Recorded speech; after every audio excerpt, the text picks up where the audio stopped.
La Roma ha praticamente concluso un accordo con l'Atalanta per Gianluca Mancini, difensore classe 96. Dopo settimane di trattative, le parti si sono accordate per 21 milioni di euro più 3 milioni di bonus, che dipenderanno dal raggiungimento di determinati obiettivi. L'unica cosa ancora da stabilire è la formula. Resta da decidere infatti se si tratta di un acquisto definitivo o di un prestito con obbligo di riscatto. Gianluigi Buffon è davvero ad un passo dal ritorno alla Juventus. Il portiere torna a vestire il bianconero anche se come 12°, cioè dietro a Szczęsny. Giovedì sono previste le visite mediche. Dopo una stagione lontano da quella che è diventata la sua casa calcistica, Buffon torna a Torino. Si erano fatte avanti tante squadre al momento del mancato rinnovo con il PSG, ma il fascino della Juve, gli affetti e i vecchi amici hanno vinto su tutto e tutti.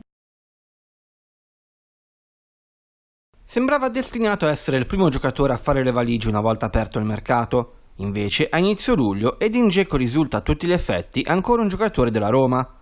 L'attaccante bosniaco è attualmente in vacanza in Croazia, ma è stato convocato per le visite mediche di lunedì e il giorno successivo dovrà iniziare ad allenarsi.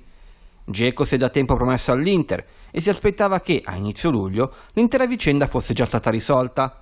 Non è per niente contento e con il suo entourage sta decidendo la linea da adottare. La Roma però non intende fare sconti sul prezzo del cartellino.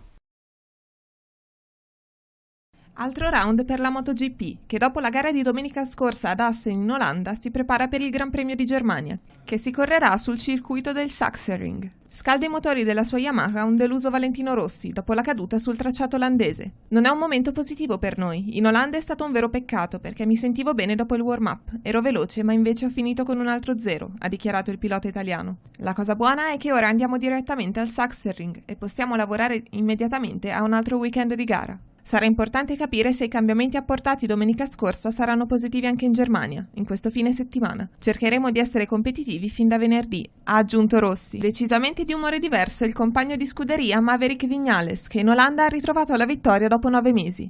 Mi sento come se stessi ancora sognando. Il successo è arrivato in un momento in cui avevamo perso le speranze e ci ha dato la sicurezza e la forza per continuare a lavorare intensamente.